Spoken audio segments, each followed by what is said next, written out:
I spent my whole life solving problems for other people. Roads, bridges, deadlines, structures that had to hold under pressure. And when I finally retired, I thought the hardest part was behind me. All I wanted was peace. Quiet mornings, a clean driveway, a life with no conflicts left to fix. Then I bought a car.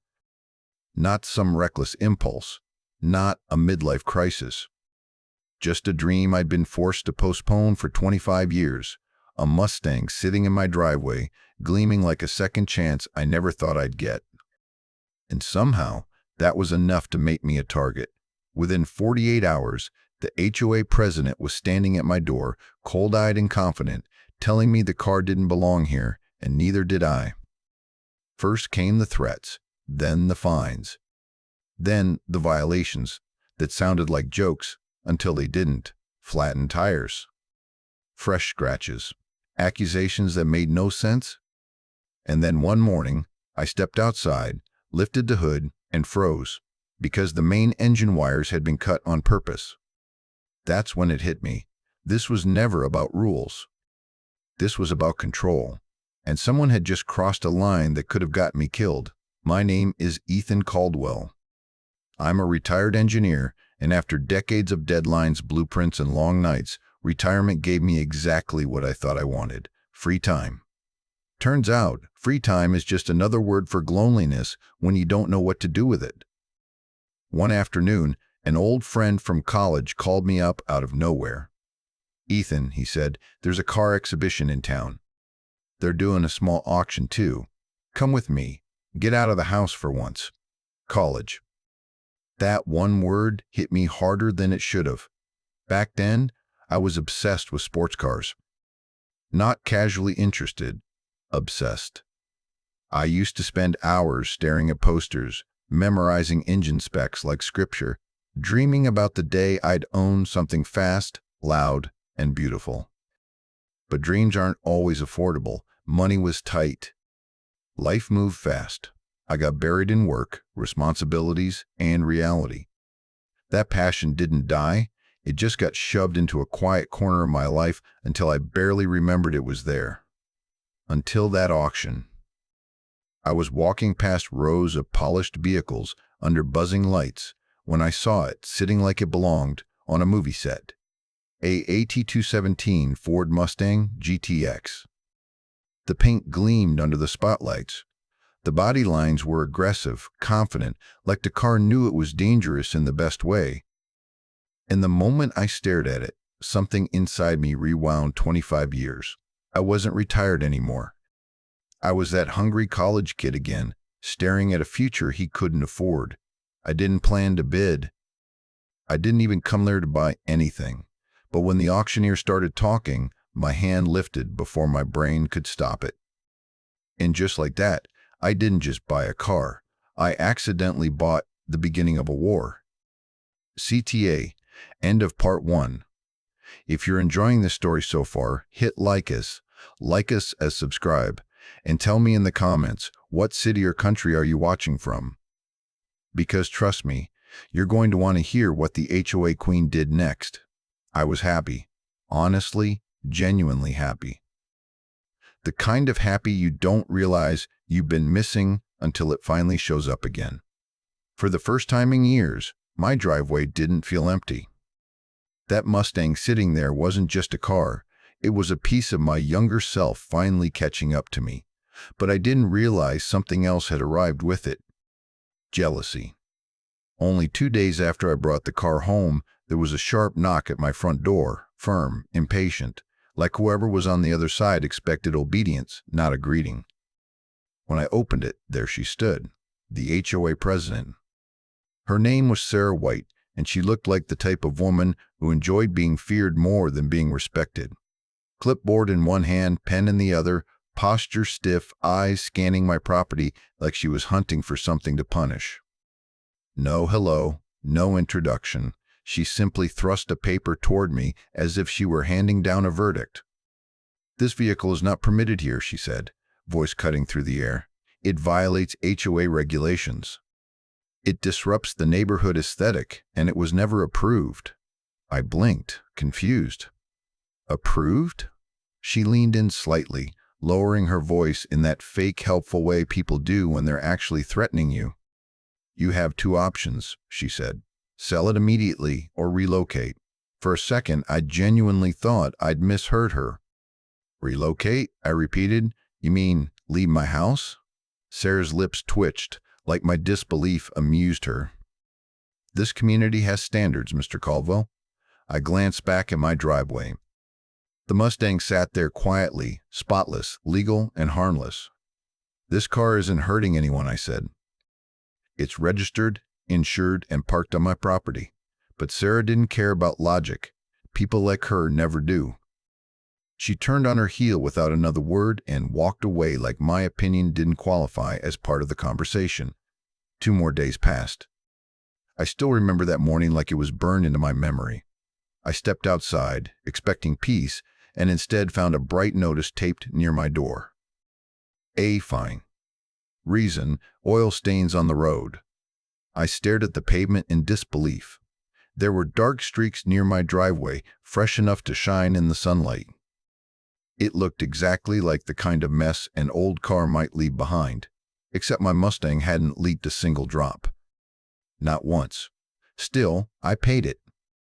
Not because I believed it was fair, because I didn't want war, at least not yet. After that, I became obsessive. Every morning, I checked under the car. I examined the engine bay. I looked for anything loose, anything wet, anything that could be used against me. And then the next notice arrived: mandatory community meeting. Attendance required. That's when Sarah White decided to perform. She stood in front of the entire neighborhood like a concerned public servant, pointing her accusations at me with theatrical urgency. "He drives too fast. His car leaks oil. It makes our community look cheap. It's a safety hazard." Every sentence landed like a dart, not because it was true, but because she said it confidently, like truth was something she got to decide. I stood up calmly and answered every claim. Cleanly, clearly, one by one. I explained the car was legal, inspected, maintained.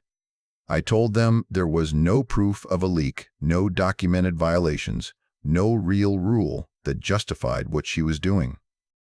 Some neighbors shifted uncomfortably. A few looked like they wanted to apologize on her behalf. But Sarah didn't flinch. She just watched me with that cold, controlled stare, like none of this was about rules at all. And walking back home, the thought hit me like a weight in my chest. Sarah White wasn't trying to enforce order. She was trying to break me. The only problem was, I still didn't understand why she wanted to so badly. Once that neighbor finally told me the truth, the entire nightmare snapped into focus. The fines weren't random. The warnings weren't community standards. They were a weapon carefully aimed, relentlessly fired, meant to wear me down until I caved. And Sarah White didn't slow down for even a second. If anything, she got bolder. Some mornings I'd step outside and find one of my tires mysteriously flat, like the air had simply vanished overnight. Other days I'd discover fresh scratches along the side of the Mustang, thin, deliberate lines in places I knew I hadn't touched, like someone wanted me to see them and feel that little spike of helplessness. It was always just enough damage to rattle me, but never enough to prove it was sabotage. And that was the point. They weren't trying to destroy the car. They were trying to destroy mech. But this time, I didn't panic. I didn't storm into the HOA office. I didn't scream across my driveway. I didn't give Sarah the satisfaction of watching me unravel. Instead, I went quiet. Because when bullies don't get a reaction, they start making mistakes. I treated it like an engineering problem, something that had to be solved with logic, not emotion. I began documenting everything. Dates, times, notice numbers. I saved every piece of paper Sarah slapped onto my door like it was evidence from a crime scene. I took photos of every violation, every scratch, every tire that somehow went flat without explanation. And without telling a soul, I installed cameras. Not the obvious kind, not the ones people expect. The kind you don't notice until it's too late. Then came the morning that crossed a line I didn't even know existed. I stepped outside, coffee still warm in my hand, expecting another petty fine, another childish attempt to annoy me. But the moment I saw the Mustang, my stomach dropped so hard it felt like the world tilted. The hood was wide open, not slightly lifted, not unlatched by accident, wide open like someone had been under it for a reason. I moved closer, heart pounding now, and what I saw made the blood drain from my face. The main engine wires had been cut clean through. Not worn down, not loose. Not maybe it happened over time. Cut, sharp, precise, intentional. Like someone wanted me to turn the key, pull out onto the street, and lose control at full speed. In that moment, I finally understood the truth. This wasn't harassment anymore. This wasn't HOA politics. This was a setup, and it could have gotten me killed. And now? Now it was time for Sarah White and her spoiled little princess to learn what happens when you choose the wrong person to bully. That was it. The second I saw those wires sliced clean through, something inside me didn't break, it hardened. Not with fear. Fear is loud, messy, desperate. This was different. This was the cold, crystal-clear certainty that I was no longer dealing with petty HOA nonsense. This wasn't neighborhood politics. This wasn't rules. This wasn't a power-hungry woman handing out fines to feel important. This was someone trying to turn my Mustang into a weapon and me into the casualty. And Sarah White, the self-crowned queen of this neighborhood, had just crossed a line she couldn't uncross. But I didn't go knocking on her door. I didn't shout her name down the street. I didn't do what she expected me to do. I didn't give her a show. I stayed calm. Because screaming might have made me feel better for 5 minutes, but evidence would end this forever. I had spent my whole life as an engineer, solving problems one brutal fact at a time. And if Sarah wanted a war, then fine. I was going to fight it the only way that actually matters in the real world, with proof. I had the car towed immediately, and I documented everything. The cut wiring, the angles, the clean edges, the tampering. Every photo was time-stamped. Every detail recorded.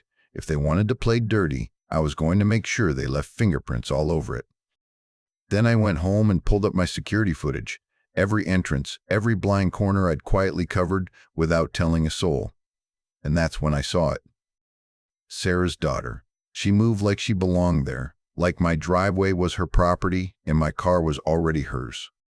She glanced around once, quick, confident like she'd done it before. Then she popped the hood and leaned in without hesitation. No pause. No second thoughts. No nerves. She cut the wires like it was nothing. Not an accident, not a mistake, not even an impulsive decision, a deliberate choice. I sat there staring at the screen, and for the first time since all of this began, I didn't feel confused anymore. I felt focused. The next morning, I filed everything, every fine, every warning, every notice, every ridiculous complaint about mailbox color and trash bin placement. I had receipts, dates, photographs, and recordings. And once you stack that much documentation together, it stops looking like HOA enforcement and starts looking like what it really was, a targeted campaign, a harassment operation, a setup. And here's the part Sarah didn't count on. Half of those violations weren't even real. The other half didn't exist in HOA records at all. Sarah hadn't been enforcing rules. She'd been inventing them. Within days, I was standing in court. And when Sarah walked in with her daughter beside her, they strutted in like they owned the building. She wore that same polished, smug expression like she believed a courtroom would be just another room she could control with a clipboard and a threatening tone. But arrogance doesn't survive evidence. Not when the truth is playing on a screen in front of a judge. The footage rolled. The paper trail hit the table. The fake fines collapsed one by one. You could actually watch Sarah's confidence drain out of her face. The color left her cheeks. Her daughter's eyes dropped to the floor like she suddenly realized she wasn't untouchable anymore. In that courtroom, Sarah White wasn't a queen. She was just a woman who thought power gave her the right to take what she wanted. And her daughter? She wasn't a spoiled princess anymore. She was a vandal caught red-handed with intent. The verdict hit harder than any fine she'd ever slapped on my door. Punishments were handed down, consequences followed, and the HOA's lies were dragged into the light where they couldn't hide behind community standards. For the first time in weeks, the air in my neighborhood felt different. Lighter, like everyone had been holding their breath and finally exhaled.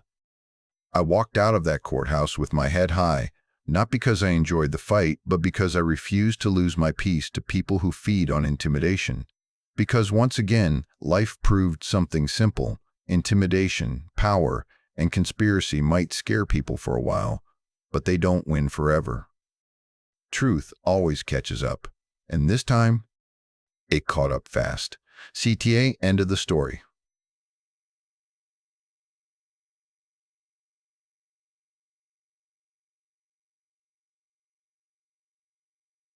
Life.